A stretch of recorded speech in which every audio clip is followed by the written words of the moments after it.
कोई भी अगर आप व्रत करते हैं तो 5 बातों का ध्यान जरूर रखिए, तभी आपको व्रत का फल मिलता है। आप चाहे कोई भी व्रत करते हो तो वीडियो के अंत तक बने रहिएगा। वीडियो को लाइक और कमेंट में हर हर महादेव का नारा ज़रूर लगाइएगा। मैं रूही मिश्रा अपने चैनल में आप सभी का स्वागत करती हूँ। जो भी आप व्रत करते हो, चाहे सोमवार, मंगलवार, प्रदोष, एकादशी, पूर्णिमा, कोई भी व्रत करते हो तो ज़रूर पूरे अंत तक जानकारी प्राप्त करिएगा। साथ ही अगर आप सोमवार की पशुपतिनाथ व्रत करते हैं तो भी यह जानकारी व्रत से जुड़ी जरूर रखें, ताकि आपको व्रत किया हुआ आपको फल मिले। वरना अगर आप व्रत करते भी हैं गलत तरीके से तो व्रत तो करते हैं लेकिन व्रत का फल आपको नहीं प्राप्त होता है। तो एक एक करके मैं आपको इस वीडियो में अपनी पूजा करते हुए जानकारी शेयर करूंगी। आप जो भी व्रत करते हो, आपका प्रदोष हो या एकादशी हो या सोमवार हो, मंगलवार हो, जो भी आप व्रत करते हो तो 5 बातों का ध्यान जरूर रखिए। पहली बात तो ये है कि जब भी आप व्रत करते हैं तो सुबह की पूजा करने के बाद, यानी आप चाय पानी के बिना ही स्नान कर लीजिए, चाय पानी भी मत पीजिए। कोशिश करिए कि आप सुबह की पूजा कर लीजिए, उसके बाद ही आपको चाय पानी पीना चाहिए। दूसरी बात यह है कि जब भी हम सभी व्रत करते हैं तो किसी के घर का चाय पानी मत पीजिए। देखिए, पशुपतिनाथ व्रत में तो बिल्कुल कहा गया है कि 5 सोमवार का जब हम व्रत करते हैं तो कोई छोटी छोटी ऐसी गलतियां हो जाती हैं जब हमारा मनोकामना नहीं पूर्ण होती। तो उनमें से एक गलती ये भी है, ये भी ध्यान रखिएगा कि किसी के घर का भी आपको चाय पानी नहीं पीना है, यह ध्यान में रखिए। तीसरी बात है कि जब भी आप व्रत करते हैं तो आपको खुद से व्रत में अपना फलाहार, चाय पानी बनाना चाहिए। आप व्रत करते हैं तो ऐसा ना करें कि कोई आपको बना के दे, खुद से अपना जो है ये संकल्प कुछ व्रत के दिन जरूर रखिए कि खुद से चाय पानी बना के पीजिए, ताकि आप अपने खुद से बना के पीते हैं, किसी के द्वारा बनाए हुए नहीं पीते, तो भी उसका पुण्य कहीं ना कहीं दूसरे के खाते में ज़रूर जाता है। तो कोशिश यह किया करिए कि आप व्रत करते हैं तो अपने से ही बना के खाया करिए। वैसे हम सब महिलाएं जो घर की होती हैं खुद से ही बनाते हैं, लेकिन कभी कभी अगर घर परिवार में कई लोग होते हैं तो कह देते हैं। जैसे मैं अपने घर भी मैके में आई हूँ तो वहाँ भी मेरी मम्मी भी कह देती हैं कि मैं चाय बना देती हूँ, फलाहार कर देती हूँ, लेकिन मैं कोशिश करती हूँ कि मैं खुद से बना के खाऊँ ताकि उसका फल भी हमें मिले।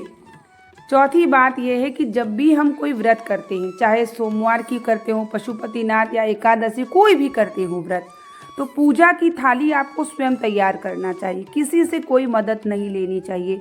जो भी आप पूजा थाली में श्रृंगार या जल या भोग प्रसाद तैयार कर रहे हो तो वो सभी जो है सामग्री को खुद से थाली, जैसे 16 सोमवार का व्रत कर रहे हों या पशुपतिनाथ कर रहे हों या प्रदोष की पूजा कर रहे हों, कोई भी व्रत कर रहे हों, तो ये वर्णन है कि व्रत में कुछ बातों का हमें ध्यान रखना चाहिए।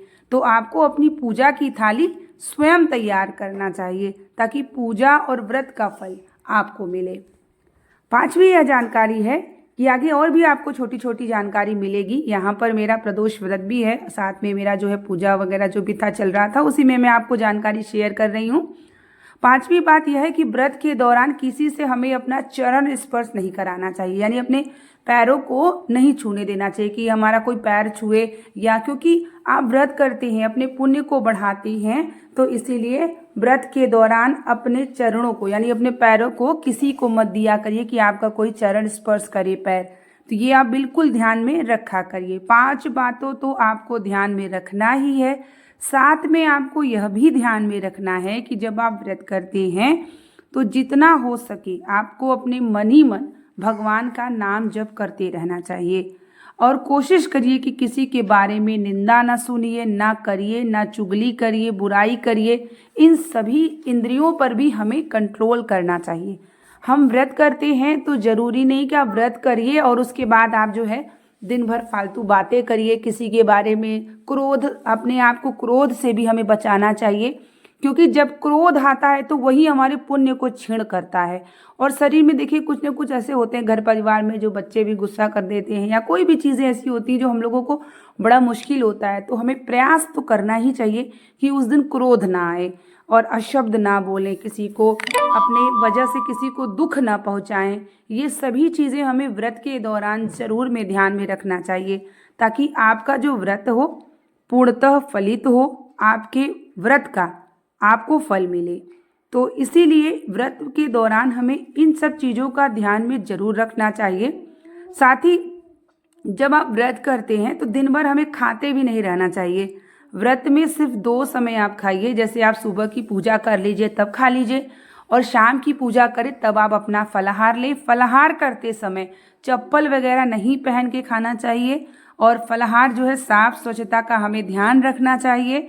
साथ ही फलाहार करने से पहले घर के विराजमान भगवान को भोग लगा देना चाहिए। उसके बाद हमको प्रसाद ग्रहण, यानी जो भी फलाहार हम करते हैं तब हमें करना चाहिए, तो वो प्रसाद बन जाता है। तो ये ध्यान में आपको ज़रूर रखना चाहिए। लड्डू गोपाल तो सभी के घर में होते हैं, तो जो भी आप भोग प्रसाद अपना तैयार करती हैं, फलाहार तैयार करती हैं, तो पहले आप लड्डू गोपाल घर बैठे विराजमान तुलसी डाल के उनको फलाहार करा दीजिए। उसके बाद आप जो है तुलसी डाल के अपना फलाहार को ग्रहण करते हैं तो वो प्रसाद बन जाता है। तो ये सब बातें जो व्रत के दौरान हमें ज़रूर ध्यान में रखना चाहिए। तो देखिए यहाँ मेरे जो है चाय और मूंगफली गर्म हो चुकी है, यहाँ पर मेरी चाय हो रही है पूजा करने के बाद।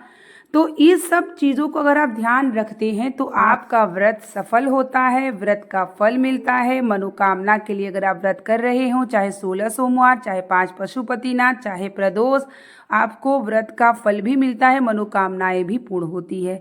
तो इन सब चीज़ों का हमें ध्यान में ज़रूर से ज़रूर रखना चाहिए जब भी आप कोई भी व्रत करते हैं।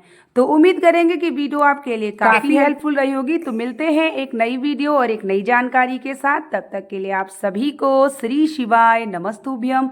हर हर महादेव। महादेव की कृपा आप सभी पर बनी रहे, हृदय से मैं ये कामना करती हूँ।